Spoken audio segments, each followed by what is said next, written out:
La Russie a notamment lancé la construction du Transsibérien, un train destiné à relier les confins de l'Empire de l'Est en Ouest.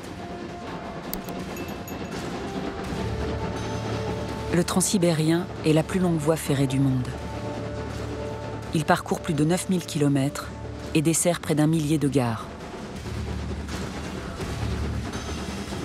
La construction durera 9 ans, coûtera de nombreuses vies et des millions de roubles. Mais ce train est aussi un symbole de l'unité du pays et modifie la perception de l'espace.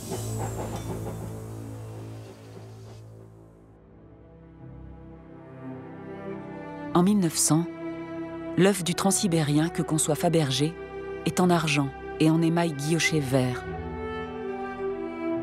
Le couvercle est surmonté d'un aigle héraldique qui porte la couronne impériale. Une carte de la Russie est gravée sur une large bande d'argent. On y voit le parcours du train de Moscou à Vladivostok.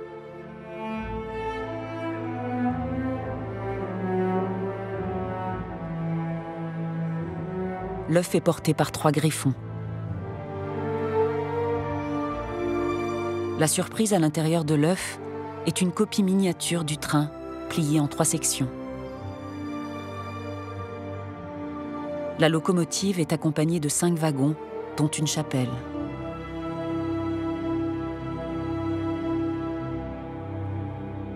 Fabergé a inséré un mécanisme à ressort qui se remonte avec une petite clé en or pour faire avancer le train.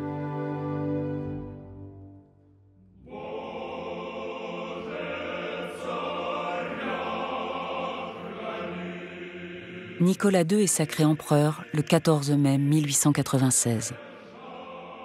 Il fait une entrée triomphale dans Moscou sur un cheval blanc, suivi des 2 carrosses dans lesquels son épouse Alexandra et sa mère Maria Féodorovna ont pris place. Les festivités vont durer plusieurs jours. Le couronnement a lieu dans la cathédrale de la Dormition.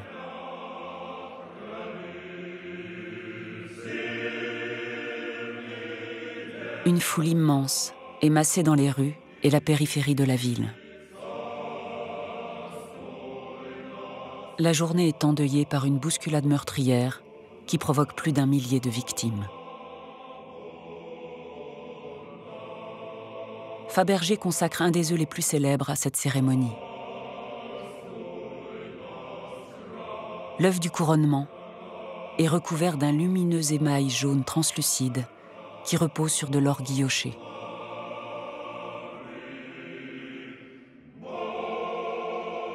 On retrouve l'emblème impérial, l'aigle à 2 têtes, en émail noir.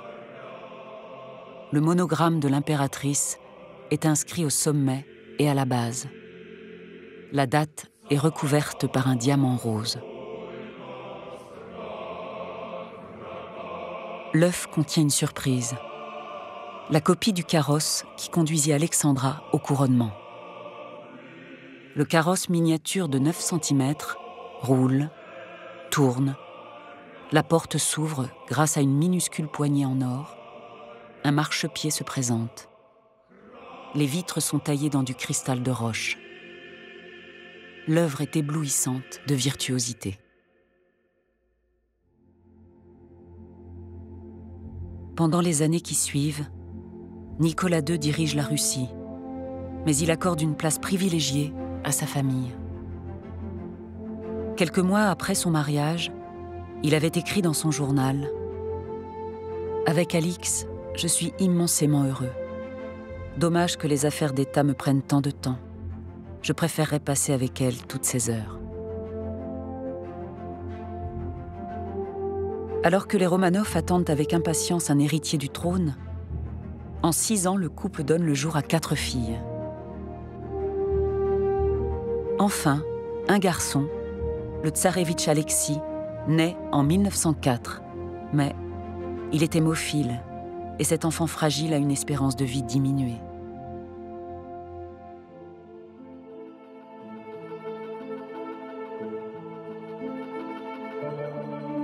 Tout l'entourage adopte à son égard les poses et les attitudes qu'on doit à un futur tsar.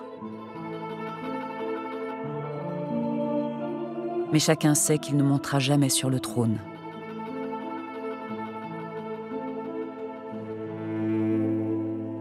Il accompagne son père dans une multitude de manifestations officielles,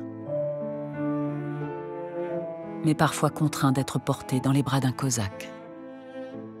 Les plus petits chocs, les moindres hématomes, qui seraient sans conséquence pour un enfant, provoquent chez lui des saignements, de violentes douleurs et mettent son existence en danger.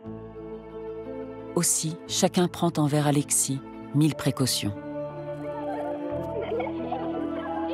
C'est le paradoxe de la solitude d'un enfant très entouré, qui tente de s'amuser de tout, mais qui est exclu des jeux joyeux de l'enfance.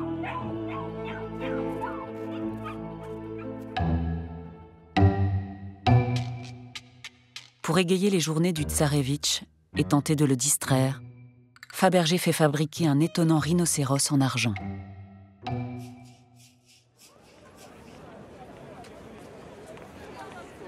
En 1911, l'œuf de Fabergé marque ses années de vie. C'est l'œuf du 15e anniversaire de l'accession au trône de Nicolas II. L'œuf en or guilloché est recouvert d'un émail blanc et de plaques d'ivoire peintes recouvertes de cristal de roche. La surface de la coquille est divisée en 18 cases délimitées par des guirlandes d'émail vert et des croix de diamants. Les minuscules tableaux sont peints finement. Les portraits du tsar, de la tsarine et de leurs 5 enfants se détachent sur le fond blanc. Les autres tableaux représentent les moments ou les lieux importants de la vie politique du tsar pendant ces 15 années écoulées. L'œuf ne contient pas de surprise.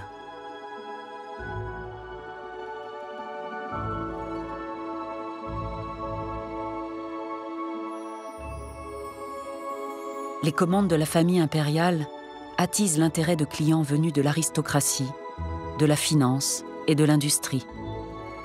Certains veulent posséder des œufs de Pâques. Ils sont peu nombreux, mais très riches. Franz Beerbohm les apprécie particulièrement. Je dois l'avouer, il était infiniment plus facile et agréable de travailler avec les rois de la bourse, de l'huile ou du sucre. Ils étaient tous doués d'un sens pratique et ne se vantaient pas d'initiative artistique.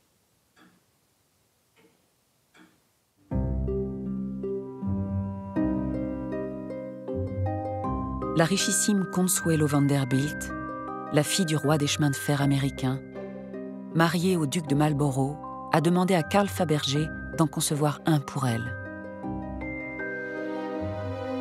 En 1902, la maison Fabergé lui livre une élégante horloge en forme d'œuf, recouverte d'un délicat émail rose autour duquel s'entoure un serpent serti de diamants.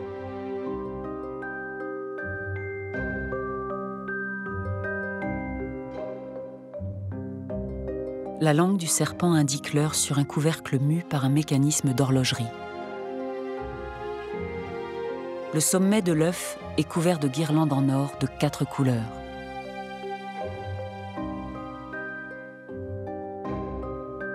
Le serpent est un symbole de constance et de fidélité conjugale, peu en rapport avec un couple qui se déchira plus tard, et la duchesse offrit cet œuf à une institution charitable. Le bijou finit par être le premier œuf de la collection de Malcolm Forbes.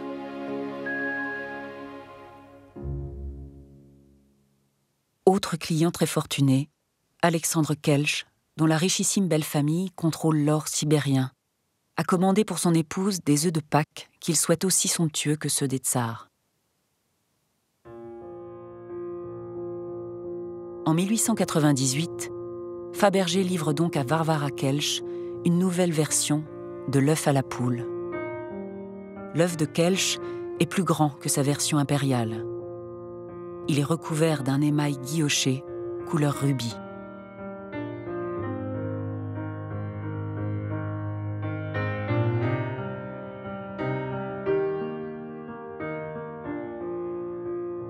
L'intérieur de l'œuf a des couleurs naturelles, un blanc brillant et un jaune mat.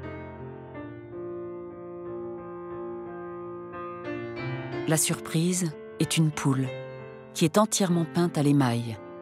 La dernière surprise est un chevalet cerclé de diamants cachés dans la poule.